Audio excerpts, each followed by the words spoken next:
Let's talk about the human-informed consent form. This form goes hand in hand with Form 4 for human participants, and it's your way of making sure that the people who volunteer for your project know exactly what they're signing up for. Think of it as a conversation on paper between you and your participants where you explain your project in clear, everyday language.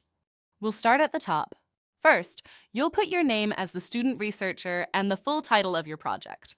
This connects the consent form directly to your work, so there's no confusion.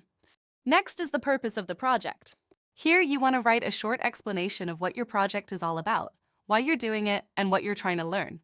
Keep it simple and avoid too much jargon, because this is meant for your participants to understand easily.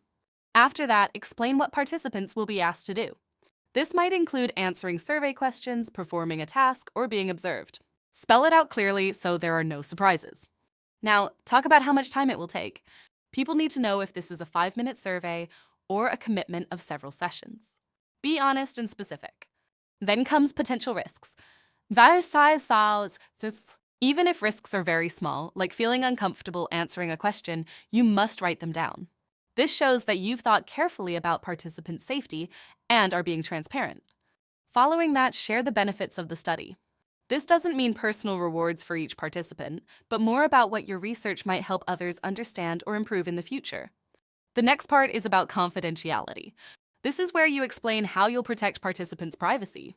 For example, maybe you won't use their names or you'll keep their data stored securely. You also need to provide contact information.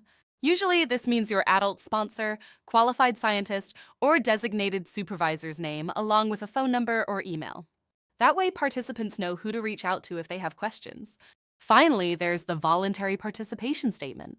This makes it crystal clear that participation is completely voluntary, that there are no negative consequences for saying no, and that participants can stop at any time. At the bottom of the form are the signature lines. Here, participants print and sign their names, and if they're under 18, a parent or guardian must also give written permission. This also includes current high school students that are 18 years of age. In the ISAF rules, they are still considered someone who needs parent consent. Don't forget to include the date. And remember, you, the researcher, keep the original signed forms safely stored. By completing the consent form this way, you're protecting your participants, your project, and yourself. It shows that your research respects people's rights and follows ethical standards.